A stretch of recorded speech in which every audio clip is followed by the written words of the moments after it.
Hi ಎಲ್ರಿಗೂ ನಮಸ್ಕಾರ, welcome back. ಹೇಗಿದ್ದೀರಾ ಎಲ್ಲರೂ ಚೆನ್ನಾಗಿದ್ದೀರಾ ಅಂತ ಅಂದ್ಕೊಳ್ತಾ ಇವತ್ತಿನ ವ್ಲಾಗ್ನ ಸ್ಟಾರ್ಟ್ ಮಾಡ್ತಾ ಇದ್ದೀನಿ. ನೋಡಿ, ಇವತ್ತು 2 ದಿನದ ವ್ಲಾಗ್ ಶೇರ್ ಮಾಡ್ತಾ ಇದ್ದೀನಿ, ಸ್ಯಾಟರ್ಡೆ ಆ್ಯಂಡ್ ಸಂಡೇದು. ಇವತ್ತಿನ ವ್ಲಾಗ್ ನಿಮಗೆ ಇಷ್ಟ ಆದರೆ ಲೈಕ್, ಶೇರ್, ಕಮೆಂಟ್ ಹಾಗೂ ಸಬ್ಸ್ಕ್ರೈಬ್ ಮಾಡ್ಕೊಂಡು ನೋಡಿ, ಸಪೋರ್ಟ್ ಮಾಡಿ. ನಿಮ್ಮ ಒಂದು ಪ್ರೀತಿ ಪ್ರೋತ್ಸಾಹ ಯಾವಾಗಲೂ ಇರಲಿ ಅಂತ ಕೇಳ್ಕೊಳ್ತಾ ಬನ್ನಿ ವ್ಲಾಗ್ನ ಶುರು ಮಾಡೋಣ. ಏನೇನೆಲ್ಲ ಇದೆ ಇವತ್ತು ಅಂತ ವ್ಲಾಗೇ ನೋಡಿ, ನಾನು ಸುಮ್ಮನೆ ಏನಕ್ಕೆ ಬ್ರೀಫ್ ಕೊಟ್ಬಿಡಲಿ. ನೀವು ವ್ಲಾಗಲ್ಲಿ ನೋಡ್ಕೊಂಡು ಬನ್ನಿ ಏನಿದೆ ಅಂಥೇಳಿ. ಇಷ್ಟ ಆದರೆ ವ್ಲಾಗು ಲೈಕ್ ಮಾಡೋದನ್ನ ಮರಿಬೇಡಿ, ಓಕೆನಾ? ಹಾಗೆ ಸಬ್ಸ್ಕ್ರೈಬ್ ಮಾಡ್ಕೊಂಡು ನೋಡಿ. ಚೂರು ಆಮೇಲೆ ಹಾಕ್ಕೊಂತೀನಿ ಅಷ್ಟೇ. ಹೆಂಗಿದೆ ನಿಂಬೆಹಣ್ಣು ಉಪ್ಪಿಟ್ಟು? ಹಾಂ, ಚೆನ್ನಾಗಿದೆಯಾ? ನಿಂಬೆಹಣ್ಣು ಉಪ್ಪಿಟ್ಟ? ಅಂದರೆ ಟೊಮೊಟೊ ಹಾಕಿಲ್ಲ, ನಿಂಬೆಹಣ್ಣು ಹಾಕಿಲ್ಲ. ಖಾರ ಬಾತ್ ಗೊತ್ತಾಗ್ತಿಲ್ಲ, ನಾರ್ಮಲ್ ಆಗೇ ಇದೆ. ಕೃಷ್ಣಂಗೂ ಗೊತ್ತಾಗಿಲ್ಲ ನೋಡಿ ಟೊಮೊಟೊ ಹಾಕಿಲ್ಲ ಅಂತ. ಟೊಮೊಟೊ ಇರಲಿಲ್ವಾ? ಟೊಮೊಟೊ ಇರಲಿಲ್ಲ, ಉಪ್ಪಿತ್ತು, ಅದಕ್ಕೆ ಟೊಮೊಟೊ ಚೆನ್ನಾಗೇ ಇದೆ, ಚೆನ್ನಾಗೇ ಬಂದಿದೆ ಉಪ್ಪಿಟ್ಟು.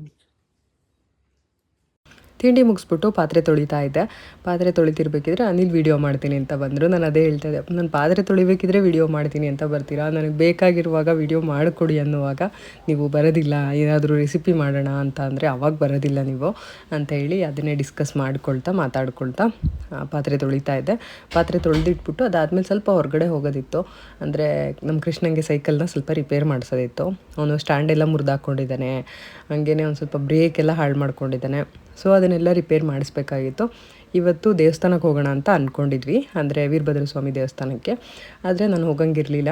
ಸೊ ಹಾಗಾಗಿ ಇವತ್ತು ಪೂಜೆ ಕೂಡ ಮಾಡಿಲ್ಲ ನಾನು, ಅದಕ್ಕೆ ಹೋಗಲಿಲ್ಲ. ನೆಕ್ಸ್ಟ್ ವೀಕ್ ಹೋದರೆ ಆಯಿತು ಅಂತೇಳಿ ಸುಮ್ಮನೆ ಆದ್ವಿ. ಇವಾಗ ತಿಂಡಿ ಮುಗಿಸಿ ಪಾತ್ರೆ ಎಲ್ಲ ತೊಳೆದಿಟ್ಬಿಟ್ಟು ಅವನಿಗೆ ಸೈಕಲ್ ರಿಪೇರಿ ಮಾಡ್ಸೋಕೆ ಹೋಗೋಣ ಅಂಥೇಳಿ, ಅದಾರು ಒಂದು ಕೆಲಸ ಆಗುತ್ತೆ ಅಂತ ಅದನ್ನು ಮಾಡೋಣ ಅಂತ ಅಂದ್ಕೊಂಡು ಹೊರಟ್ವಿ. ನಮ್ಮ ಕೃಷ್ಣ ಸೈಕಲ್ ತೊಗೊಂಡು ಹೊರಗಡೆ ಹೊರಟ್ರೆ ನನಗೆ ಭಯ ಆಗ್ತಾ ಇರುತ್ತೆ. ಅವ್ನು ಓಡಿಸೋ ಸ್ಟೈಲ್ಗೆ ಹೇಳ್ತಾ ಇರ್ತೀನಿ, ಅವ್ನಿಗೆ ಆದಷ್ಟು ಹುಷಾರಾಗಿ ಕೊಡಬೇಕಪ್ಪ, ಸೈಡಲ್ಲೇ ಹೋಗಬೇಕು ಅಂತ ಡೈಲಿ ಅದನ್ನೇ ಹೇಳ್ತಾ ಇರ್ತೀನಿ ನಾನು ಅವನಿಗೆ. ಆದ್ರೂ ಒಂದು ಸ್ವಲ್ಪ ಸೈಕಲ್ ಒಂಚೂರು ಜೋರಾಗಿ ಓಡಿಸ್ತಾನೆ, ನಂಗೆ ಅದೇ ಭಯ ಆಗೋದು. ಅಂದರೆ ನಮ್ಮ ರೋಡಲ್ಲಿ ಪರವಾಗಿಲ್ಲ, ವೆಹಿಕಲ್ಸ್ ಎಲ್ಲ ಓಡಾಡೋಲ್ಲ, ಸೊ ಪರವಾಗಿಲ್ಲ ಓಡಿಸ್ಲಿ. ಬಟ್ ಮೇನ್ ರೋಡಲ್ಲೆಲ್ಲ ಓಡಿಸೋದು ಬೇಡ, ಸೈಕಲ್ ತೊಗೊಂಡು ಹೋಗ್ತೀನಿ ಸ್ಕೂಲ್ಗೆ ಅಂತ ಹೇಳ್ತಾ ಇರ್ತಾನೆ ನನಗೆ. ನಾನು ಸೈಕಲ್ ತೊಗೊಂಡು ಹೋಗ್ತೀನಿ, ನಂಗೆ ಚೆನ್ನಾಗಿ ಓಡ್ಸೋಕ್ಕೆ ಬರುತ್ತೆ, ನಾನು ಸೈಡಲ್ಲೇ ಹೋಗ್ತೀನಿ ಅಂತ. ಆದರೆ ನನಗೆ ಭಯ. ಇವಾಗ ನೋಡಿ ಕಾರ್ ಬಂತಲ್ಲ, ಅವಾಗ ನಂಗೆ ಎಷ್ಟು ಭಯ ಆಯ್ತು ಅಂದರೆ ಅಷ್ಟು ಭಯ ಆಯಿತು. ಅವ್ನು ಸೈಕಲ್ ಮುಂದೆ ಹೋಗ್ತಾ ಇತ್ತಲ್ಲ ಅವಾಗ, ಅದು ಹಂಗೆ ಒಂಥರ ಟೆನ್ಷನ್ ಆಗುತ್ತೆ. ಅದಕ್ಕೆ ಮೇನ್ ರೋಡ್ವರೆಗೂ ಎಲ್ಲೂ ತೊಗೊಂಡು ಹೋಗಿಲ್ಲ, ಇಲ್ಲಿವರೆಗೂ ಇಲ್ಲೇ ಓಡಿಸ್ತಾ ಇರ್ತಾನೆ ಸುತ್ತಮುತ್ತ. ನಾನು ಸ್ವಲ್ಪ ಕಣ್ಣಿಟ್ಟಿರ್ತೀನಿ ಎಲ್ಲೋದ ಎಲ್ಲಿ ಬಂದ ಏನು ಅಂತ ಹೇಳಿ. ಇನ್ನೂ ಸೈಕಲ್ ರಿಪೇರಿ ಮಾಡಬೇಕಿದ್ರೆ ಫುಲ್ ಖುಷಿ ಅವನಿಗೆ, ಎಲ್ಲ ರೆಡಿ ಆಗ್ತಾ ಇದೆಯಲ್ಲ ಅಂತೇಳಿ. ಒಂದು ಸ್ಟ್ಯಾಂಡ್ ಹಾಕಿಸ್ಕೊಂಡು ಬ್ರೇಕೆಲ್ಲ ಟೈಟ್ ಮಾಡಿಸ್ಕೊಂಡು ಬಂದ್ವಿ. ಇಲ್ಲಿ ಚೆನ್ನಾಗಿ ಮಾಡಿದ್ರು ಆ್ಯಕ್ಚುಲಿ. ಈ ಶಾಪ್ ಬಂದುಬಿಟ್ಟು ಶ್ರೀನಿಧಿ ಲೇಔಟಿಂದ ಸ್ವಲ್ಪ ಮುಂದೆ ಬಂದರೆ ಚುಂಚುಘಟ್ಟ ಮೇನ್ ರೋಡ್ ಇದೆ, ಶ್ರೀನಿಧಿ ಸ್ಕೂಲ್ ಹತ್ರನೇ ಬರುತ್ತೆ ಇದು, ಅಲ್ಲೇ ಮಾಡಿಸಿದಂಥದ್ದು. ಇದ್ರ ಶಾಪ್ ಎಕ್ಸಾಕ್ಟು ಹೆಸರೆಲ್ಲ ಗೊತ್ತಿಲ್ಲ ನನಗೆ. ಲೊಕೇಶನ್ ಬಂದುಬಿಟ್ಟು ಶ್ರೀನಿಧಿ ಸ್ಕೂಲ್ಗೆ ನಾವು ಚುಂಚುಘಟ್ಟ ಮೇನ್ ರೋಡಿಂದ ಹಿಂಗೆ ಲೆಫ್ಟ್ ಹೋಗ್ತೀವಲ್ವಾ, ಸೊ ಅದೇ ಲೆಫ್ಟ್ ಹೋಗೋದು ಬಿಡ ಸ್ವಲ್ಪ ಮುಂದೆ ಬಂದರೆ ಅಲ್ಲೇ ಇದು ಶಾಪ್ ಇರೋದು. ಅವರೆಕಾಯಿ ಕೂಡ ಸಿಗ್ತಾ ಇದೆ ಸೀಸನ್ ಇಲ್ಲದೆ ಇದ್ರೂ. ಸೊ ಒಂದು 2 kg ಅವರೆಕಾಯಿ ತೊಗೊಂಬಂದು ಎಲ್ಲ ಬಿಡಿಸಿಟ್ಕೊಂಡಿದ್ದೀವಿ. ನಾನು ನಮ್ಮ ಮತ್ತೆ ಇಬ್ಬರು ಸೇರ್ಕೊಂಡು ಬಿಡಿಸಿದ್ವಿ. ನಾನು ಕೇಸರಿ ಬಾತ್ ಸ್ವಲ್ಪ ಮಿಕ್ಕಿತ್ತು. ಮಧ್ಯಾಹ್ನ ಊಟಕ್ಕೆ ಇವಾಗ ಮುದ್ದೆ ಮಾಡ್ತಾಯಿದ್ದೀನಿ, ಅನ್ನಕ್ಕೆ ಇಟ್ಟಿದ್ದೀನಿ. ಹಾಗೆ ಸಾಂಬಾರು ಮಸೊಪ್ಪು ಸಾರು ಮಾಡಿದ್ದೆ ರಾತ್ರಿ, ಅದೇ ಇದೆ ಇವಾಗ. ರಾತ್ರಿ ಮಸೊಪ್ಪು ಸಾರು ಮಾಡಿದ್ನಲ್ಲ, ಬಟ್ ನಾನು ಊಟ ಮಾಡಿರಲಿಲ್ಲ. ನಾವು ನಮ್ಮವ್ರ ಮನೇಲಿ ಊಟ ಮಾಡಿದ್ವಲ್ಲ, ಹಾಗಾಗಿ ಸೊಪ್ಪು ಸಾರು ಜಾಸ್ತಿನೇ ಉಳಿದಿತ್ತು ಸ್ವಲ್ಪ. ಸೊ ಅದನ್ನೇ ಮಧ್ಯಾಹ್ನ ತಿಂತಾಯಿದ್ದೀವಿ. ನಮ್ಮ ಕೊಟ್ಟು ಕಳಿಸಿರೋ ಚಿಕನ್ ಸಾರು ಕೂಡ ಇನ್ನೂ ಹಾಗೆ ಇತ್ತು, ಸ್ವಲ್ಪ ಉಳಿದಿತ್ತು. ಅದನ್ನು ರಾತ್ರಿ ನೋಡೋಣ, ಅಂದರೆ ನಾವು ಶನಿವಾರ ಬೆಳಗ್ಗೆ ಎಲ್ಲ ತಿನ್ನಲ್ಲ, ರಾತ್ರಿ ಚುಕ್ಕಿ ಮೂಡಿದ್ಮೇಲೆ ಇವತ್ತಿನ ದಿನ ಮುಗೀತು ಅಂತೇಳಿ. ಸೊ ಅವಾಗ ನೋಡೋಣ ತಿನ್ನೋಣ ಅಂತೇಳಿ. ಏಕಾದಶಿ ಉಪವಾಸ ಏನು ಮಾಡ್ತಾಯಿಲ್ಲ ನಾವು. ನಮ್ಮವ್ರ ಮನೇಲಿ ಮತ್ತು ನಮ್ಮ ಊರಲ್ಲೆಲ್ಲ ಏಕಾದಶಿನ ಸ್ವಲ್ಪ ಹಬ್ಬ ಥರ ಮಾಡ್ತಾರೆ. ಅಂತಂದರೆ ಒಂದಿನ ನಾನ್ ವೆಜ್ ಮಾಡ್ತಾರೆ, ಇನ್ನೊಂದು ದಿನ ತಂಬಿಟ್ಟುಂಡೆ ಈ ಥರ ಎಲ್ಲ ಮಾಡಿಬಿಟ್ಟು ಸ್ವಲ್ಪ ಚೆನ್ನಾಗಿ ಮಾಡ್ತಾರೆ ಅಂತ ಹೇಳ್ಬೋದು. ಬಟ್ ನಮ್ಮ ಮನೇಲಿ ಏನು ಆ ಥರ ಏನು ಮಾಡಿ ಅಭ್ಯಾಸ ಇಲ್ಲ, ಇಲ್ಲಿ ಮಾಡೋದಿಲ್ಲ. ಸೊ ನಾನು ಏಕಾದಶಿ ಅಂತ ಬಂದರೆ ಸ್ವಲ್ಪ ಪೂಜೆ ಎಲ್ಲ ಮಾಡಿಬಿಟ್ಟು ದೇವಸ್ಥಾನಕ್ಕೆ ಹೋಗಿ ಈ ಥರ ಎಲ್ಲ ಮಾಡ್ತಾಯಿದ್ದೆ. ಬಟ್ ಈ ವರ್ಷ ನಾನು ಮಾಡೋಂಗಿಲ್ವ, ಹಾಗಾಗಿ ಏನು ಮಾಡಿಲ್ಲ ಅಷ್ಟೇ. ಇನ್ನು ಇವಾಗ ಅನಿಲ್ ಮನೇಲೇ ಇರೋದ್ರಿಂದ ಒಂದು ಸ್ವಲ್ಪ ಸೀರೀಸ್ ಎಲ್ಲ ನೋಡ್ತಾ ಇದ್ದೀವಿ. ನಾನು ಸ್ವಲ್ಪ ಟಿ ವಿ ಎಲ್ಲ ನೋಡೋದಿಲ್ಲ, ಅಷ್ಟು ಕಡಿಮೆನೇ ನೋಡೋದು. ಈ ಥರ ವಿಡಿಯೋ ಎಡಿಟಿಂಗ್ ಮತ್ತು ವಿಡಿಯೋ ಮಾಡೋದು ಇದರಲ್ಲೇ ಸ್ವಲ್ಪ ಬ್ಯುಸಿಯಾಗಿರ್ತೀನಿ ನಾನು. ಸೊ ಹಾಗಾಗಿ ಅಷ್ಟು ನಾನು ಟಿ ವಿ ಎಲ್ಲ ನೋಡೋದಕ್ಕೆ ಹೋಗಲ್ಲ.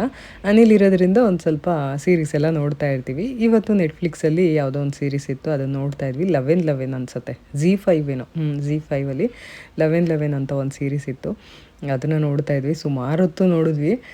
ಕೊನೆಗೂ ನಮಗೆ ಅದು ಸ್ಯಾಟಿಸ್ಫೈಯಿಂಗ್ ಅನಿಸ್ಲೇ ಇಲ್ಲ, ಕನ್ಕ್ಲೂಷನ್ಗೇನು ಬರಲೇ ಇಲ್ಲ. ಅದು ಒಂಥರ ಫುಲ್ಲು ಮಿಸ್ಟ್ರಿಯಾಗೇ ಉಳ್ಕೊಳ್ತು, ಇದು ಕಂಪ್ಲೀಟ್ ಅಂತ ಅನ್ನಿಸ್ಲಿಲ್ಲ. ಹಾಗೇ ಇನ್ನೊಂದು ಮೂವಿ ಕೂಡ ನೋಡಿದ್ವಿ ನೆಕ್ಸ್ಟ್ ಡೇ, ಯಾವುದು ಡಾರ್ಲಿಂಗ್ ಕೃಷ್ಣದು ಬ್ರಾಟ್ ಮೂವಿ ಏನೋ ನೋಡಿದ್ವಿ. ಅದು ಚೆನ್ನಾಗಿತ್ತು, ಒಳ್ಳೆ ಮೆಸೇಜ್ ಇತ್ತು ಅಂತ ಅನಿಸ್ತು ಮೂವಿ. ಒಂಥರ ಕಾಮಿಡಿ ಆಗಿತ್ತು, ತೀರಾ ಓವರ್ ಆಗಿ ಆ್ಯಕ್ಷನ್ ಸೀನ್ ಆ ಥರ ಎಲ್ಲ ಏನಿರಲಿಲ್ಲ, ಸಿಂಪಲ್ ಆಗಿತ್ತು, ಕಾಮಿಡಿನೂ ಇತ್ತು, ಈ ಕಡೆ ಒಳ್ಳೆ ಮೆಸೇಜ್ ಕೂಡ ಇತ್ತು. ಓಕೆ ಅಂತ ಅನ್ನಿಸ್ತು, ನಮಗೆ ಚೆನ್ನಾಗಿ ಅನ್ನಿಸ್ತು. ಇದಾದಮೇಲೆ ಇವತ್ತಿನ ಒಂದು ವ್ಲಾಗ್ನ ನಾನು ಕಂಟಿನ್ಯೂ ಮಾಡಲಿಲ್ಲ. ನೆಕ್ಸ್ಟ್ ಡೇ ಬೆಳಗ್ಗೆ ನಾನು ವ್ಲಾಗ್ನ ಕಂಟಿನ್ಯೂ ಮಾಡ್ತಾ ಇದ್ದೀನಿ. ಬೆಳಗ್ಗೆ ತಿಂಡಿಗೆ ದೋಸೆ ಮಾಡಿದ್ದೆ, ದೋಸೆ ಜೊತೆಗೆ ಅವರೆಕಾಳು ಮತ್ತು ತರಕಾರಿ ಎಲ್ಲ ಹಾಕ್ಬಿಟ್ಟು ಪಲ್ಯ ಮಾಡಿ, ಹಾಗೆ ಒಂದು ಸ್ವಲ್ಪ ಚಟ್ನಿ ಕೂಡ ಮಾಡಿದೆ. ಪಲ್ಯ ಇಷ್ಟ ಆಗದೇ ಇದ್ದರೆ ಚಟ್ನಿಯಲ್ಲಿ ತಿನ್ಬೋದು ಅಂತೇಳಿ ಚಟ್ನಿ ಪಲ್ಯ ಎರಡನ್ನೂ ಕೂಡ ಮಾಡಿದ್ದೆ. ಮತ್ತೆ ನೀವು ತಿನ್ಬನ್ನಿ, ಅವ್ನು ಬರ್ತಾ ಇದ್ದ ಮಾಡ್ಬಿಟ್ಟಿದ್ದೆ.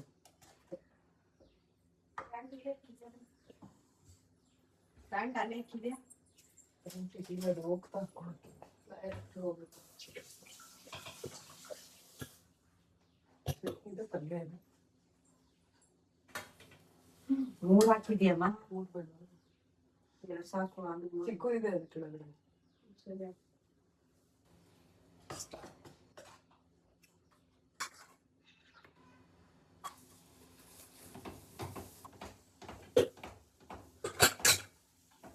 ಅವರೆಕಾಯಿ ಸ್ವಲ್ಪ ತಕ್ಕನೆ ಹಾಕ್ಬಿಟ್ಟು ಸಾಗೋತ್ರ ಮನೆಯ ಮಾಡಿದ್ದಲ್ಲ ನೀವು.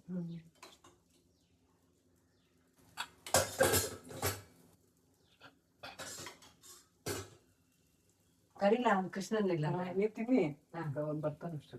ಕರಿಗೆ ಅವನಿಗೂ ಹಾಕ್ತೀನಿ. ನಿಮ್ದು ಆಯ್ತಾ?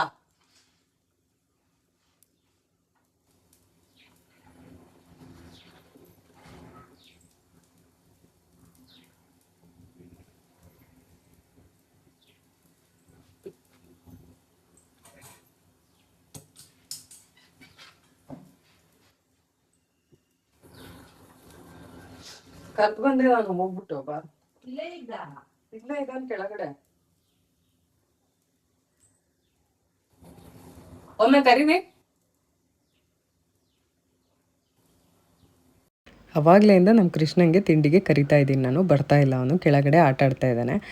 ಲೇಟಾಗಿದೆ ಆಲ್ರೆಡಿ, ತಿಂಡಿ ತಿನ್ಕೊಂಡು ಆಮೇಲೆ ಹೋಗಿ ಆಟಾಡಪ್ಪ ಅಂದರೆ ಕೇಳ್ತಾ ಇಲ್ಲ ಅವನು. ಎವ್ರಿ ಡೇ ಇನ್ನೇನು ಬೆಳಗ್ಗೆ ಹೋದರೆ ಸಾಯಂಕಾಲ ಬರ್ತಾನೆ. ಒಂದು ಸ್ವಲ್ಪ ಹೊತ್ತು ಅಷ್ಟೇ ಅವನಿಗೆ ಹೊರಗಡೆ ಆಟಾಡೋಕ್ಕೆ, ಸೈಕಲ್ ಓಡಿಸೋಕ್ಕೆ ಎಲ್ಲ ಸಮಯ ಸಿಗೋ ಅಂಥದ್ದು. ಸೊ ವೀಕೆಂಡಲ್ಲಿ ಒಂದು ಸ್ವಲ್ಪ ಜಾಸ್ತಿ ಟೈಮ್ನ ಹೊರಗಡೆ ಕಳೀತಾನೆ. ನಾನು ಕೂಡ ಅಷ್ಟು ಡಿಸ್ಟರ್ಬ್ ಮಾಡೋಕ್ಕೆ ಹೋಗಲ್ಲ ಅವನಿಗೆ. ಮನೇಲಿದ್ದರೆ ಇನ್ನೇನು ಟಿ ವಿ, ಮೊಬೈಲು, ಬುಕ್ಕು ಈ ಥರ ಏನಾದರೂ ಇಟ್ಕೊಂಡಿರ್ತಾರೆ. ಅದೇ ಹೊರಗಡೆ ಆದರೆ ಫ್ರೆಂಡ್ಸ್ ಜೊತೆ ಗಾಳಿಯಲ್ಲಿ ಫಿಸಿಕಲ್ ಆ್ಯಕ್ಟಿವಿಟಿ ಎಷ್ಟು ಮಾಡ್ತಾರೋ ಅಷ್ಟು ಆರೋಗ್ಯಕ್ಕೆ ಒಳ್ಳೇದಲ್ವ ಮಕ್ಕಳಿಗೆ. ಅದಕ್ಕೆ ನಾನು ಕೂಡ ಬಿಟ್ಬಿಡ್ತೀನಿ, ಆಟ ಆಡಲಿ ಒಂದು ಸ್ವಲ್ಪ ಹೊತ್ತು, ಹೊರಗಡೆ ಆಡಿದಷ್ಟು ಒಳ್ಳೆಯದು ಅಂತ ಹೇಳಿ. ಆದರೆ ಅವ್ನ ಫ್ರೆಂಡ್ಸ್ ಎಲ್ಲ ಡೈಲಿ ಸಿಗೋಲ್ಲ ಅವನಿಗೆ, ಏಕೆಂದರೆ ಅವರೆಲ್ಲ ಟ್ಯೂಷನ್ಗೆ ಹೋಗ್ತಾರೆ. ಇವನು ಬಂದು ಕ್ರಿಕೆಟ್ ಮುಗಿಸ್ಕೊಂಡು ಮನೆಗೆ ಬಂದು ನಾನೇ ಸ್ವಲ್ಪ ಓದಿಸೋದು ಇವನಿಗೆ. ನಾನು ಟ್ಯೂಷನ್ಗೆ ಏನೂ ಹಾಕಿಲ್ಲ, ಅವನೇ ಸೆಲ್ಫ್ ಸ್ಟಡಿ ಮಾಡಬೇಕು ಅಂತೇಳಿ ನಾನು ಯಾವ ಟ್ಯೂಷನ್ಗೂ ಹಾಕಿಲ್ಲ. ಅವಳಿಗೂ ಅಷ್ಟೇ, ಇಲ್ಲಿರೋರ್ಗು ನಾನು ಯಾವ ಟ್ಯೂಷನ್ಗೂ ಹಾಕಿರಲಿಲ್ಲ. ಟ್ಯೂಷನ್ ಅಂದರೆ ನನಗಿಷ್ಟ ಇಲ್ಲ, ಅದಕ್ಕೆ ನಾನು ಟ್ಯೂಷನ್ಗೆಲ್ಲ ಹಾಕಿಲ್ಲ. ಏನೇ ಇದ್ದರೂ ನಾನೇ ಓದ್ಕೊಡ್ತೀನಿ, ಇಲ್ಲ ಅವರೇ ಓದ್ಕೋಬೇಕು. ನಮ್ಮ ಕೃಷ್ಣಂಗೆ ಇವಾಗ ನಾನು ಅವನಿಗೆ ಸೆಲ್ಫ್ ಸ್ಟಡಿ ಮಾಡಬೇಕು ಅಂತೇಳಿ ಹೇಳಿದ್ದೀನಿ. ನಾನೇನು ಓದ್ಕೊಡಲ್ಲ, ನಿನಗೆ ಏನೇನು ಆಗಿದೆ ನೀನೇ ರಿವಿಷನ್ ಮಾಡಿಕೊಂಡು ನೀನೇ ಓದ್ಕೋಬೇಕು. ಏನಾದ್ರು ಡೌಟ್ಸ್ ಇದ್ದರೆ ಮಾತ್ರ ಟೀಚರ್ಸ್ ಹತ್ರ ನೋಟ್ ಡೌನ್ ಮಾಡಿಕೊಂಡು ಸ್ಕೂಲ್ಗೆ ಹೋಗಿ ಟೀಚರ್ಸ್ ಹತ್ರ ಕೇಳ್ಕೊ, ಏನು ಡೌಟ್ ಇದೆ ನಿನಗೆ ಅದನ್ನು. ಇವತ್ತು ಡೌಟ್ ಇರೋದನ್ನು ನೋಟ್ ಡೌನ್ ಮಾಡಿಟ್ಕೊಂಡು ನಾಳೆ ಹೋಗ್ಬಿಟ್ಟು ಕೇಳ್ಕೊ. ಈ ಥರ ಒಂದು ಮಾಡಿದ್ದೀನಿ ನಾನು ಅವನಿಗೆ. ಇದರಿಂದ ಏನಾಗುತ್ತೆ ಅಂತ ಅಂದರೆ ಅವ್ರಿಗೆ ಹೊಸ ರೀತಿಯಲ್ಲಿ ಥಿಂಕ್ ಮಾಡ್ತಾರೆ, ಒಂದು ಸ್ವಲ್ಪ ಮೈಂಡ್ ಫ್ರೀ ಇರುತ್ತೆ ಅವರೇ ಸೆಲ್ಫಾಗಿ ಸ್ಟಡಿ ಮಾಡೋದ್ರಿಂದ. ಹಾಗಾಗಿ ಆ ಥರ ಮಾಡ್ತಿದ್ದೀನಿ ನಾನು. ಇದೇ ಎಲ್ಲರೂ ಮಾಡಬೇಕು ಅಂತ ನಾನು ಫೋರ್ಸ್ ಮಾಡಲ್ಲ, ನನ್ನ ಒಂದು ಶೈಲಿ ನಾನು ಹೇಳ್ತಾ ಇದ್ದೀನಿ ಅಷ್ಟೇ, ನಾನು ಈ ಥರ ಮಾಡ್ತಾ ಇದ್ದೀನಿ ಅಂತ ಹೇಳಿ. ಇನ್ನು ಇವತ್ತು ಸ್ವಲ್ಪ ಶಾಪಿಂಗ್ ಇತ್ತು, ಮೇಯ್ನಾಗಿ ಅಕ್ಕಿ ತೊಗೋಬೇಕಾಗಿತ್ತು. ಹಾಗೆಯೇ ರಿಲಯನ್ಸ್ ಏನದು ಸ್ಮಾರ್ಟ್ ಬಜಾರ್ ಅಂತ ಇವಾಗ ಆಗಿದೆ. ಇದು ಮುಂಚೆ ಇಲ್ಲಿ ಬಿಗ್ ಬಜಾರ್ ಅಂತ ಇತ್ತು, ಆಯಿತಾ. ಎಲ್ಲಿ ಅಂದರೆ RBI ಲೇಔಟಲ್ಲಿ ಇದು ಫೇಮಸ್ಸು. ಬಿಗ್ ಬಜಾರ್ ಒಂದು ಲ್ಯಾಂಡ್ ಮಾರ್ಕ್ ಥರ ಇತ್ತು, ಬಟ್ ಇವಾಗ ಅದನ್ನು ಸ್ಮಾರ್ಟ್ ಬಜಾರ್ ಅಂತ ಮಾಡಿದ್ದಾರೆ. ಅದಾದಮೇಲೆ ಒಂದು 2-3 ಸರಿ ಹೋಗಿದ್ದೀವಿ ನಾವು. ಇವಾಗೇನೋ ಆಫರ್ ಇತ್ತು ಆ್ಯಕ್ಚುಲಿ, ಸೊ ಅದಕ್ಕೆ ಬಂದಿದ್ವಿ. ಅಕ್ಕಿ ಮೇಯ್ನಾಗಿ ತೊಗೋಬೇಕಾಗಿತ್ತು, ಅಕ್ಕಿ ತೊಗೊಂಡ್ಬಿಟ್ಟು ಅದಾದಮೇಲೆ ಒಂದು ಸ್ವಲ್ಪ ಶಾಪಿಂಗ್ ಮಾಡಿದ್ವಿ ಅಂತ ಹೇಳ್ಬೋದು.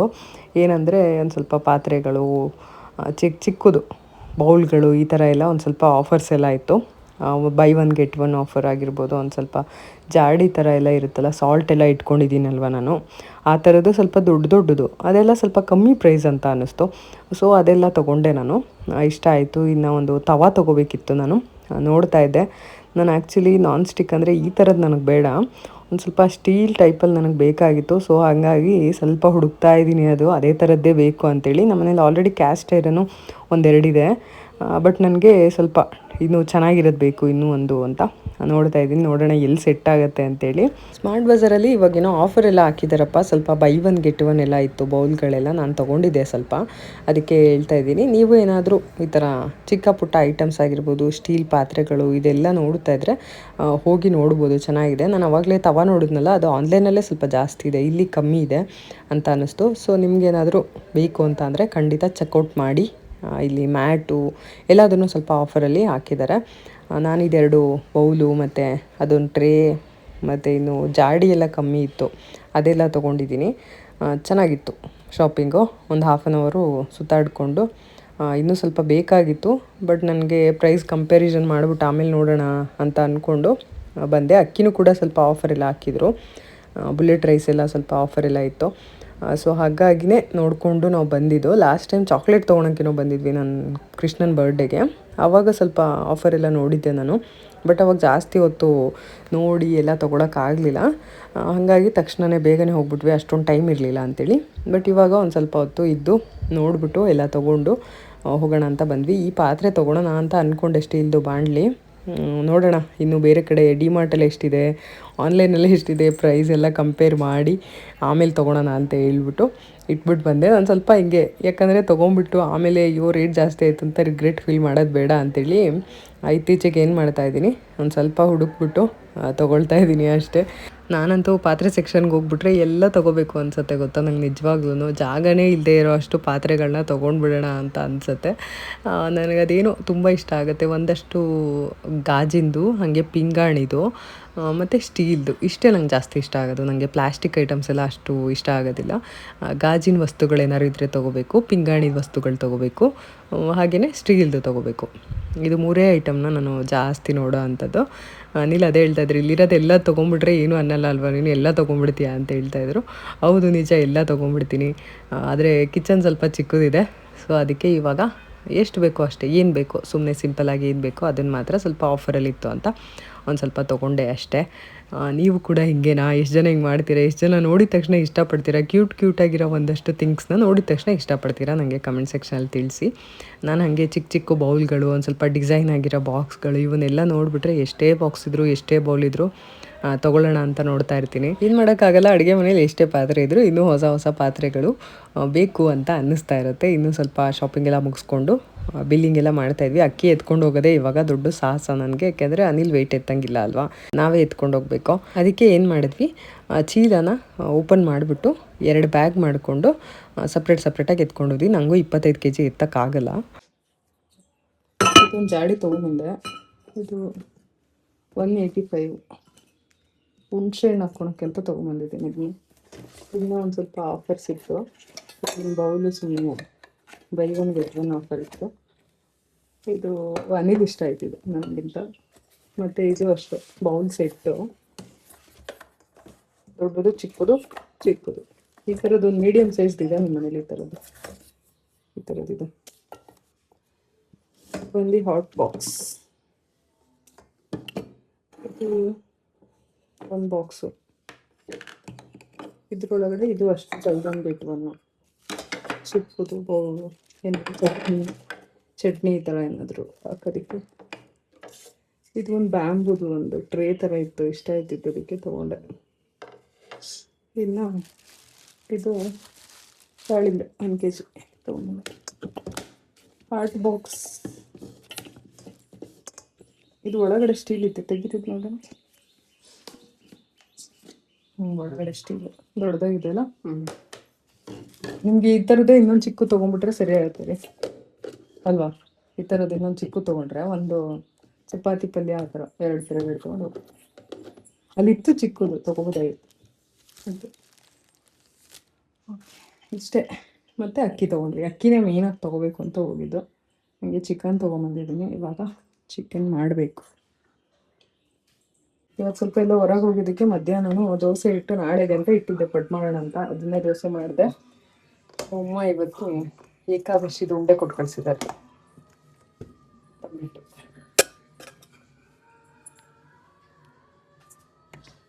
ಏಕಾದಶಿ ತಂಬಿಟ್ಟು ಉಂಡೆ ತಿಂತೀರಾ ರೀ? ಉಂಡೆ ತಿಂತೀರಾ? ಮಿಂಟ್ ಮಾಡಿ ಒಂದ್ಸತಿ. ಏನು ಏಕಾದಶಿ ಉಂಡೆ. ಸ್ವೀಟ್ ತಿನ್ನೋಣ. ಹಾಂ, ಬೆಲ್ಲ ಹಾಕಿರೋದು. ಅದೇ ಆಯುರ್ವೇದಿಕ್ ತಿಂತ ಮೆಡಿಸಿನ್ ತೊಗೊಂಡ್ರೆ ಬೇಡ. ಬೆಲ್ಲನೂ ಬಿಡುವ. ಸರಿ ಬಿಡು.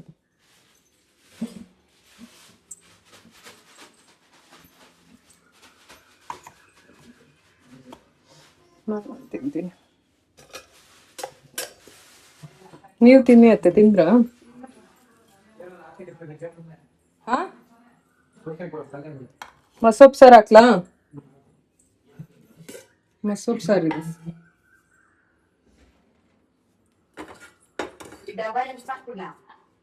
ಹಾಂ, ಒಳಗೆ ತಕ್ಕಾಗಿ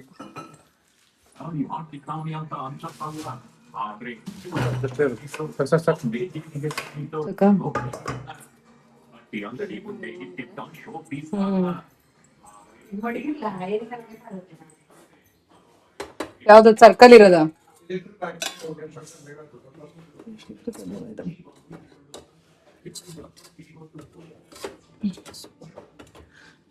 ಪಜಿತಿ ಆಗೋಯ್ತು.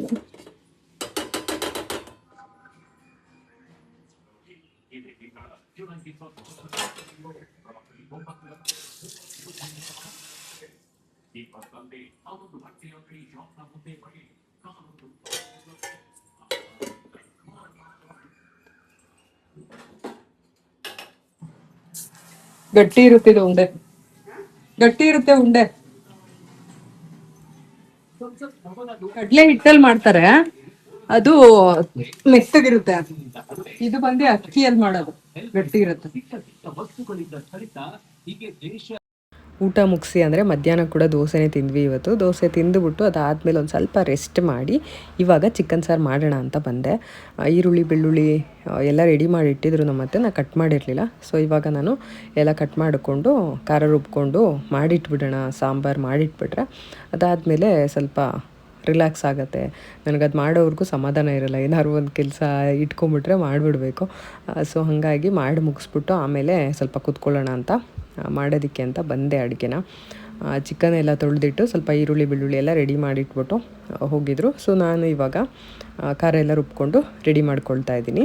ರೆಸಿಪಿ ಏನು ತೊಗೊಂಡಿಲ್ಲ, ನಾನು ರೆಸಿಪಿನ ಶೇರ್ ಮಾಡ್ತಾ ಇಲ್ಲ. ಆಲ್ರೆಡಿ ಚಿಕನ್ ಗ್ರೇವಿದು ಸಾಕಷ್ಟು ಸಾರಿ ರೆಸಿಪಿನ ಶೇರ್ ಮಾಡಿದ್ದೀನಿ. ಫಸ್ಟು ಸ್ವಲ್ಪ ಗ್ರೇವಿನೇ ಮಾಡೋಣ ಅಂತ ಅಂದ್ಕೊಂಡೆ, ಅದಾದಮೇಲೆ ಒಂದು ಸ್ವಲ್ಪ ಪೆಪ್ಪರ್ ಡ್ರೈ ಥರ ಮಾಡಿಬಿಟ್ಟು ಹಾಗೇ ಗ್ರೇವಿ ಮಾಡೋಣ ಅಂತ ಮಾಡ್ತಾಯಿದ್ದೀನಿ. ಅಂದರೆ ಫುಲ್ಲು ಸಾಂಬಾರು ಥರ ಮಾಡಲ್ಲ, ಕಂಪ್ಲೀಟಾಗಿ ಒಂದು ಸ್ವಲ್ಪ ಲೈಟಾಗಿ ಗ್ರೇವಿ ಥರ ಮಾಡ್ಕೊಳ್ತೀನಿ. ಒನ್ ಟೈಮ್ಗಾದರೆ ಸಾಕು ಅಂತ ಅಂದ್ಕೊಂಡು ಮಾಡ್ತಾಯಿದ್ದೀನಿ. ಬಟ್ ಸ್ವಲ್ಪ ಚಿಕನ್ ಜಾಸ್ತಿ ಇದೆ, ಡೆಫಿನೆಟ್ಲಿ ಉಳಿಯುತ್ತೆ. ಇನ್ನು ಲಾಸ್ಟ್ ವಿಡಿಯೋದಲ್ಲಿ ಒಂದು ಕಮೆಂಟ್ ಬಂದಿತ್ತು ಆಯುರ್ವೇದಿಕ್ ಟ್ರೀಟ್ಮೆಂಟ್ ಬಗ್ಗೆ. ಇದ್ರ ಬಗ್ಗೆ ಮಾತಾಡೋಕ್ಕೆ ಮುಂಚೆ ನನಗೆ ಸಾಕಷ್ಟು ಕಮೆಂಟ್ ಅದು ಇದು ಎಲ್ಲ ಬರ್ತಾ ಇದೆ. ಬಟ್ ನಾನು ಅದಕ್ಕೆಲ್ಲ ಆನ್ಸರ್ ಮಾಡೋದು ಬೇಡ ಅಂತ ಅಂದ್ಕೊಂಡಿದ್ದೀನಿ. ನಿಮಗೂ ಅರ್ಥ ಆಗುತ್ತೆ ಅಂತ ನಾನು ಅಂದ್ಕೊಳ್ತೀನಿ, ನಾನು ಯಾಕೆ ಆನ್ಸರ್ ಮಾಡ್ತಿಲ್ಲ ಅಂತೇಳಿ. ಸೊ ನಾನು ಆನ್ಸರ್ ಮಾಡೋದು ಬೇಡ ಅಂತಲೇ ಅಂದ್ಕೊಂಡಿದ್ದೀನಿ. ಸೊ ಸೈಲೆಂಟ್ ಆಗಿದ್ದೀನಿ, ಹೀಗೆ ಇರಬೇಕು ಅಂತ ಅಂದ್ಕೊಂಡಿದ್ದೀನಿ ನಾನು. ನೀವು ಯಾರೂ ತಪ್ಪು ತಿಳ್ಕೊಬೇಡಿ, ಓಕೆನಾ? ಯಾಕೆಂದರೆ ನಾನು ಈ ಒಂದಷ್ಟು ಕಮೆಂಟ್ಗೆ ಆನ್ಸರ್ ಮಾಡಿ ಆ ಕಮೆಂಟ್ಗೆ ಆನ್ಸರ್ ಮಾಡದೇ ಇದ್ದರೆ ನಾನು ನೋಡಿಲ್ಲ ಅಂತ ಏನು ಅರ್ಥ ಅಲ್ಲ. ನಾನು ನೋಡಿದ್ದೀನಿ ಎಲ್ಲ ಕಮೆಂಟ್ಸು, ಬಟ್ ಬೇಡ ಅಂತ ನಾನು ಸೈಲೆಂಟ್ ಆಗಿದ್ದೀನಿ ಅಷ್ಟೇ. ಇನ್ನು ಈ ಒಂದು ಕಮೆಂಟ್ಗೆ ನಾನು ಇವಾಗ ಆನ್ಸರ್ ಮಾಡ್ತೀನಿ. ಆಯುರ್ವೇದಿಕ್ ಟ್ರೀಟ್ಮೆಂಟ್ ಬಗ್ಗೆ ಕೇಳ್ತಾಯಿದ್ರು. ಏನು ಅಂತ ಅಂದರೆ ಅವ್ರಿಗೆ ಪರ್ಮನೆಂಟಾ ಅಥವಾ ಟೆಂಪ್ರವರಿ ಪೇಯ್ನ್ ರಿಲೀಫಾ, ಇದು ಏನು ಮಾಡ್ಬೋದು ಇದಕ್ಕೆ ಅಂಥೇಳಿ. ಅವ್ರಿಗೂ ಕೂಡ ಪೇಯ್ನ್ ಇದೆ, ತೊಗೊಂಡ್ರೆ ವರ್ಕ್ ಆಗುತ್ತಾ, ಈ ಥರ. ಆ್ಯಕ್ಚುಲಿ ಹೇಳಬೇಕು ಅಂತಂದರೆ ಟೆಂಪ್ರವರಿನ ಪರ್ಮನೆಂಟಾ ಅಂತ ಹೇಳೋದಕ್ಕೆ ನಾವೂ ಫಸ್ಟ್ ಟೈಮ್ ಆಯುರ್ವೇದಿಕ್ ಟ್ರೀಟ್ಮೆಂಟ್ ತೊಗೊಂಡಿರೋ ಅಂಥದ್ದು. ಇವ್ರಿಗೆ ಪೇಯ್ನ್ ಕಮ್ಮಿ ಆಗಿದೆ, ಈಗ ಅಲ್ಲಿಂದ ಬಂದ ಮೇಲೂ ಕೂಡ ಪೇಯ್ನ್ ಕಮ್ಮಿ ಆಗಿದೆ. ಮೆಡಿಸನ್ ಇನ್ನೂ ಕಂಟಿನ್ಯೂ ತೊಗೊಳ್ತಾ ಇದ್ದಾರೆ, ಅಂದರೆ 1 ತಿಂಗಳು 2 ತಿಂಗಳಿಗೆ ಆಗೋಷ್ಟು ಮೆಡಿಸನ್ನ ಕೊಟ್ಟಿದ್ದಾರೆ. ಸೊ ಹಾಗಾಗಿ ಕಂಟಿನ್ಯೂ ಆಗ್ತಾಯಿದೆ. ಇದು ಟೆಂಪ್ರವರಿನ ಪರ್ಮನೆಂಟಾ ಅಂತ ಹೇಳೋಕ್ಕೆ ಇನ್ನೂ ನಮಗೆ ಸ್ವಲ್ಪ ಜಾಸ್ತಿ ಸಮಯ ಬೇಕಾಗುತ್ತೆ. ಅಂದರೆ ಇನ್ನೂ ಒಂದು 2-3 ತಿಂಗಳು ಹೋಗಬೇಕಾಗತ್ತೆ. ಅವಾಗೂ ಪೇಯ್ನ್ ಬರುತ್ತಾ ಮತ್ತೆ ವಾಪಸ್, ಈ ಥರ ಎಲ್ಲ ಆದಮೇಲೆ ನಮ್ಗೆ ಗೊತ್ತಾಗುತ್ತೆ. ಇವಾಗಲೇ ಏನು ಹೇಳೋಕ್ಕಾಗಲ್ಲ ಅಂತ ನಾನು ಅಂದ್ಕೊಳ್ತೀನಿ. ಬಟ್ ಕೊಟ್ಟಿರೋ ಅಂಥ ಟ್ರೀಟ್ಮೆಂಟ್ ಮಾತ್ರ ನಮಗೆ ಇಷ್ಟ ಆಗಿದೆ. ಪೇಯ್ನ್ ರಿಲೀಫ್ ಆಗಿದೆ, ಅಂದರೆ ಆರಾಮಾಗಿ ಸ್ಟ್ರೆಚಸ್ ಎಲ್ಲ ಮಾಡ್ತಾಯಿದ್ದಾರೆ. ಹಾಗಾಗಿ ನನಗೇನೋ ಓಕೆ ಅಂತ ಅನಿಸಿದೆ, ನಮಗೂ ಓಕೆ ಅಂತ ಅನಿಸಿದೆ. ಬಟ್ ಎಲ್ಲರಿಗೂ ವರ್ಕ್ ಆಗುತ್ತೆ ಅಂತ ಹೇಳೋಕ್ಕಾಗಲ್ಲ. ನನಗೆ ಇತ್ತೀಚೆಗೆ ಹೆಂಗೆ ಅನ್ನಿಸ್ತಾ ಇದೆ ಅಂತ ಅಂದರೆ ಸಂಡೇ ಕೂಡ ಸಂಡೇ ಥರ ಫೀಲ್ ಆಗ್ತಾಯಿಲ್ಲ. ಎವ್ರಿ ಡೇನೂ ಸೇಮ್ ಫೀಲೇ ಇರುತ್ತೆ. ಯಾಕೆಂದರೆ ಅನಿಲ್ ಆಫೀಸ್ಗೆ ಹೋಗ್ತಾ ಇಲ್ವಲ್ಲ, ಹಾಗಾಗಿ ಕೃಷ್ಣಂದು ಏನಂತ ಡಿಫ್ರೆನ್ಸ್ ಅಂತ ಅನಿಸಲ್ಲ. ಬೆಳಗ್ಗೆ ಮಾಮೂಲಿ ನಾನು ಎದ್ಬಿಟ್ಟು ಅವ್ನಿಗೆ ರೆಡಿ ಮಾಡಿ ಕಳಿಸ್ತೀನಿ. ಸಂಡೇನೂ ಕೂಡ ಅದೇ ಟೈಮ್ಗೆ ಎದ್ದೊಳ್ತೀನಿ ನಾನು. ಅನಿಲ್ ಆಫೀಸ್ಗೆ ಹೋಗಿದ್ರೆ ಮನೆಯಲ್ಲಿ ಒಂಥರ ಖಾಲಿ ಇರ್ತೈತಲ್ಲ ಎವ್ರಿ ಡೇ. ಇದು ವೀಕೆಂಡಲ್ಲಿ ಮನೆ ತುಂಬ ಎಲ್ಲರೂ ಇರೋದು ಈ ಥರ ಫೀಲ್ ಆಗ್ತಾಯಿತ್ತು. ಬಟ್ ನನಗೆ ಇವಾಗ ಹೆಂಗಿದೆ ಅಂತ ಅಂದರೆ ವೀಕ್ ಡೇ ಎಲ್ಲ ಒಂದೇ ಥರ ಅಂತ ಒಂಥರ ಫೀಲ್ ಆಗುತ್ತೆ. ಇನ್ನು ಚಿಕನ್ಗೆ ಇವತ್ತು ಸ್ವಲ್ಪ ಪಾತ್ರೆನಲ್ಲೇ ಮಾಡ್ತಾಯಿದ್ದೀನಿ. ಕುಕ್ಕರಲ್ಲೇನು ಸಾರು ಥರ ಮಾಡ್ತಾಯಿಲ್ಲ, ಪಾತ್ರೆನಲ್ಲೇ ಮಾಡ್ತಾಯಿದ್ದೀನಿ ಇವತ್ತು. ಅದು ಅಲ್ಲದೆ ಇದು ಮೊಟ್ಟೆ ಕೋಳಿ ಅಲ್ಲ, ಇದು ನಾರ್ಮಲ್ಲು ಬಾಯ್ಲರ್ ಕೋಳಿ ಬರುತ್ತಲ್ಲ ಅದೇ ಕೋಳಿ. ಅಂದರೆ ಸ್ವಲ್ಪ ಮೆತ್ತು ಕೋಳಿ, ಅದು ಗಟ್ಟಿ ಕೋಳಿ. ನಾವೇನಂತ ಹೇಳ್ತೀವಿ ಅಂದರೆ ನಮ್ಮ ಮನೇಲಿ ಇದು ಮೆತ್ತು ಕೋಳಿ, ಅದು ಗಟ್ಟಿ ಕೋಳಿ. ಅಂದರೆ ಇದು ಬೇಗ ಬೇಯುತ್ತೆ, ಅದು ಬೇಗ ಬೇಯೋದಿಲ್ಲ. ಇವತ್ತು ಸ್ಕಿನ್ನೆಲ್ಲ ಹಾಕ್ಸ್ಕೊಂಬಂದ್ಬಿಟ್ಟಿದ್ದಾರೆ. ನಾನು ಯೂಶ್ವಲಿ ಏನಂದರೆ ಸ್ಕಿನ್ ಹಾಕ್ಸಲ್ಲ ಇದಕ್ಕೆ, ವಿತೌಟ್ ಸ್ಕಿನ್ ಮಾಡಿಸ್ತೀನಿ. ಮೊಟ್ಟೆ ಕೋಳಿ ತೊಗೊಂಡ್ರೆ ಮಾತ್ರ ವಿತ್ ಸ್ಕಿನ್ ತೊಗೊಂಡು ಬರೋದು. ನನಗೆ ಇದ್ರದ್ದು ಸ್ಕಿನ್ ಅಷ್ಟು ಇಷ್ಟ ಆಗೋಲ್ಲ, ಇದು ತುಂಬ ಆಯ್ಲಿ ಇರುತ್ತೆ ಇದರಲ್ಲಿ ಸ್ಕಿನ್ನು. ಹಾಗಾಗಿ ಸ್ಕಿನ್ ಔಟೇ ಮಾಡಿಸ್ತೀನಿ ಯೂಶ್ವಲಿ. ಇವತ್ತೇ ವಿತ್ ಸ್ಕಿನ್ ತೊಗೊಂಡು ಬಂದಿರೋ ಅಂಥದ್ದು. ನಾನ್ ವೆಜ್ ಎಲ್ಲ ತಿಂದೇ ಇರೋರು ನೋಡ್ತಾ ಇದ್ದರೆ ಕ್ಷಮಿಸಿ ಆಯಿತಾ. ನಾನು ಇದ್ರ ಬಗ್ಗೆ ಸ್ವಲ್ಪ ಜಾಸ್ತಿ ಎಕ್ಸ್ಪ್ಲೇನ್ ಎಲ್ಲ ಕೊಟ್ಟಿರೋದೆಲ್ಲ ನಿಮಗೆ ಇಷ್ಟ ಆಗದೆ ಇರ್ಬೋದು. ಈ ವಿಡಿಯೋನ ನೀವು ಸ್ಕಿಪ್ ಮಾಡ್ಬೋದು ಅರ್ಧ, ಓಕೆನಾ. ಏನಿದೆಲ್ಲ ಮಾಡ್ತಾಯಿದ್ದೀನಿ ಇದನ್ನೆಲ್ಲ ಸ್ಕಿಪ್ ಮಾಡ್ಬೋದು. ಏನು ಮಾಡದೇ ಇರೋದಿದೆಯಲ್ಲ ಅಲ್ಲಿ ನೋಡಿ, ಓಕೆನಾ. ಚಿಕನ್ ಮಾಡದೇ ಇರೋದೇನಿದೆ ಆ ಪಾರ್ಟ್ನ ನೋಡಿ. ನಾನೇನು ಮಾಡ್ತೀನಿ ಅಂದರೆ ಅವಾಗವಾಗ ಈ ಥರ ಅಡುಗೆ ಆಗ್ತಿದ್ದಂಗೆ ಸ್ವಲ್ಪ ಏನು 1-2-3 ಪಾತ್ರೆಗಳಿರುತ್ತೆ ಅದನ್ನೆಲ್ಲ ವಾಶ್ ಮಾಡ್ಕೊಂಬಿಡ್ತೀನಿ. ಸೊ ನಮಗೆ ಜಾಸ್ತಿ ಹೆವಿ ಪಾತ್ರೆಗಳು ಅಂತ ಅನಿಸೋದಿಲ್ಲ. ಈಗ ಸ್ವಲ್ಪ ಮಿಕ್ಸಿ ರುಬ್ಬಿರೋ ಅಂಥದ್ದು, ಖಾರ ರುಬ್ಬಿದ್ನಲ್ಲ ಅದು, ಹಾಗೆಯೇ ಚಿಕನ್ ಏನಿತ್ತು ತೊಳೆದಿಟ್ಟಿದ್ದು ಪಾತ್ರೆ, ಹಾಗೆಯೇ ಸ್ವಲ್ಪ ಈರುಳ್ಳಿ ಬೆಳ್ಳುಳ್ಳಿ ಎಲ್ಲ ಕಟ್ ಮಾಡಿ ಇಟ್ಕೊಂಡಿದ್ನಲ್ಲ ಆ ಒಂದು ತಟ್ಟೆ, ಇದೆಲ್ಲದನ್ನು ತೊಳೆದಿಟ್ಬಿಡ್ತೀನಿ. ಇನ್ನು ಊಟ ಆದಮೇಲೆ ಊಟದ್ದು ಇರುತ್ತೆ ಅಷ್ಟೇ. ಸೊ ಈ ಥರ ಮಾಡ್ಕೊಳ್ಳೋದ್ರಿಂದ ಒಂದು ಸ್ವಲ್ಪ ಬರ್ಡನ್ ಕಮ್ಮಿ ಆಗುತ್ತೆ ಅಂತ. ಈ ಥರ ಸ್ವಲ್ಪ ಸ್ವಲ್ಪ ಮಾಡಿಕೊಂಡ್ರೆ, ಅದೇ ಜಾಸ್ತಿ ಆಗಿಬಿಟ್ರೆ ತುಂಬ ಜಾಸ್ತಿ ಪಾತ್ರೆ ಅನ್ನೋ ಥರ ಫೀಲ್ ಆಗುತ್ತೆ ಅಲ್ವಾ. ಹಾಗೆಯೇ ಇವತ್ತು ಸ್ವಲ್ಪ ಮೇಲ್ಗಡೆ ಒಂದಷ್ಟು ಬೇಡದೇ ಇರೋ ವಸ್ತುಗಳೆಲ್ಲ ಇತ್ತು, ಅದೆಲ್ಲ ಕ್ಲೀನ್ ಮಾಡಿಬಿಟ್ಟು ಸ್ವಲ್ಪ ಮೇಲ್ಗಡೆ ಸಜ್ಜೆ ಎಲ್ಲ ಕ್ಲೀನ್ ಮಾಡೋಣ ಅಂತ ಅಂದ್ಕೊಂಡಿದ್ವಿ, ಕಿಚನ್ದು ಮತ್ತು ರೂಮ್ದು ಎಲ್ಲ. ಬಟ್ ನನಗೆ ಆಗ್ತಾ ಇರಲಿಲ್ವಲ್ಲ, ಹಂಗಾಗಿ ಈ ವಾರ ಬೇಡ ಅಂತೇಳಿ ಸ್ಕಿಪ್ ಮಾಡ್ಕೊಂಡ್ವಿ. ಸೊ ಹಾಗಾಗಿ ಮುಂದಿನ ವಾರ ನೋಡೋಣ ಅಂತೇಳಿ ಈ ವಾರ ಸೈಕಲ್ ರಿಪೇರ್ ಆಯಿತು. ಸ್ವಲ್ಪ ರೇಷನ್ ಐಟಮ್ಸ್ ಎಲ್ಲ ತಂದ್ವಿ. ಡಿಮಾರ್ಟ್ಗೇನು ಹೋಗೋದಿಲ್ಲ ಇವಾಗ, ಏಕೆಂದರೆ ಸರಿ ರೇಷನ್ 2 ತಿಂಗ್ಳಿಗೆ ಆಗೋಷ್ಟು ಜಾಸ್ತಿನೇ ತೊಗೊಂಬಂದಿದ್ದೀವಿ. ನಾನು 2 ತಿಂಗಳಿಗಿಂತ ಜಾಸ್ತಿ ಆಗೋ ಅಷ್ಟೇ ರೇಷನ್ ತೊಗೊಂಬಂದಿದ್ದೀವಿ. ಅಕ್ಕಿ ಒಂದು ಇವಾಗ ತೊಗೊಂಡು ಬಂದ್ವಿ. ಇನ್ನು ರಾಗಿ ಒಂದು ಸ್ವಲ್ಪ ತೊಗೊಂಡು ಹಾಕಿಸ್ಕೋಬೇಕು ಅಷ್ಟೇ. ಇನ್ನೇನು ರೇಷನ್ ಚಿಂತೆ ಇಲ್ಲ ಈ ಸರಿ. ಇನ್ನು ತರಕಾರಿ ಎಲ್ಲ ನಾನು ರೆಗ್ಯುಲರಾಗಿ ಇವತ್ತೇನು ಬೇಕೋ ಅದನ್ನು ಇವತ್ತು ತರ್ತೀನಿ ನಾನು. ಈರುಳ್ಳಿ, ಬೆಳ್ಳುಳ್ಳಿ, ಟೊಮೆಟೊ, ಶುಂಠಿ, ಹಸಿಮೆಣಸಿನ್ಕಾಯಿ, ಕೊತ್ತಂಬರಿ, ಕರಿಬೇವು, ಇದಿಷ್ಟು ಮಾತ್ರ ಸ್ವಲ್ಪ ಜಾಸ್ತಿ ತಂದಿಟ್ಕೊಳೋದು. ಇನ್ನು ಮಿಕ್ಕಿದ್ದು ನಾನು ಇವತ್ತೇನು ತಿಂಡಿ ಮಾಡ್ತೀನಿ ಅದನ್ನು ಹಿಂದಿನ ದಿನ ತೊಗೊಂಡು ಬರ್ತೀನಿ. ಇನ್ನು ಸಾಂಬಾರು ಏನು ಮಾಡ್ತೀನಿ ಅದನ್ನು ಬೆಳಗ್ಗೆನೇ ತೊಗೊಂಡು ಬರೋದು. ಸೊ ಈ ಥರ ಮಾಡ್ಕೊಳ್ತೀನಿ.